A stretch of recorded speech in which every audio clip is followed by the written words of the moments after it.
Yaponiyalik olimlarni hayratga solgan meva. Hech o'ylab ko'rganmisiz? Nima uchun Qur'oni Karimda anjir aynan zaytun bilan birga zikr qilingan? Buning qanday buyuk hikmati bor? Alloh taolo Qur'oni Karimda bunday marhamat qiladi.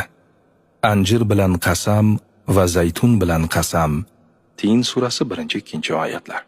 Buyuk mufassir Imom Moturidiy rahimahulloh aytadilar: Alloh taolo anjir va zaytunda ko'plab foydalarni mujassam qilgan. Shu bois ular bilan qasam ichgan. Abu Zar va Abu Dardo roziyallohu anhumdan rivoyat qilinadi. Rasululloh sallallohu alayhi va sallamga bir idishda anjir olib kelishdi. U zot undan yedilar va sahobalariga: "Yenglar, agar jannatdan bir meva tushgan deganimda shu anjirni aytgan bo'lar edim. Chunki jannat mevalari danaksiz bo'ladi", dedilar. Imom Suyuti rivoyat. Inson miyasida al-mithalanodiz nomli o'ta muhim modda ajralib chiqadi.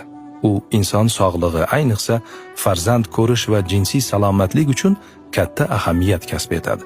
Bu modda 15 yoshdan 35 yoshgacha faol ajralib, 60 yoshdan keyin kamayib boradi. Yaponiyalik olimlarning hayratlanarli tadqiqoti shuni ko'rsatdiki, bu modda mevalar ichida faqatgina anjirda mavjud. Biroq uning to'liq kuch bilan ishlashi uchun anjirni zaytun bilan birga iste'mol qilish zarur ekan. Olimlar xulosasiga ko'ra, bitta anjirga 7 ta zaytunni qo'shib yeyish natijasida ushbu mo'jizaviy modda hosil bo'ladi. Subhanalloh.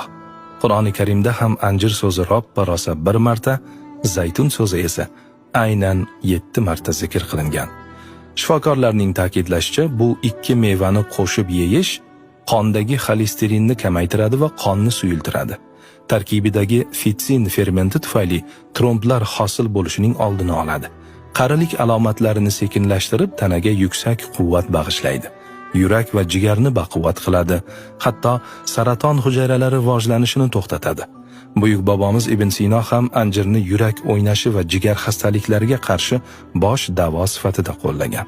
Uzoq muddatdan buyon farzand kutayotgan tirnoqqa zor azizlar, bu siz uchun ajoyib xushxabardir. Anjir va zaytun mevalarini Qur'on madh etgani, Rasululloh sallallohu alayhi va sallam maqtaganlari uchun ham tanovul qiling. Sarvari koinotning sunnatlariga ergashing va dilingiz tubidagi iltijolarni Allohdan so'rang. Allohning izni ila bu ikki muborak mevaning barakoti sababli tez kunda farzand ne'matiga bahramand bo'lasiz, inshaalloh.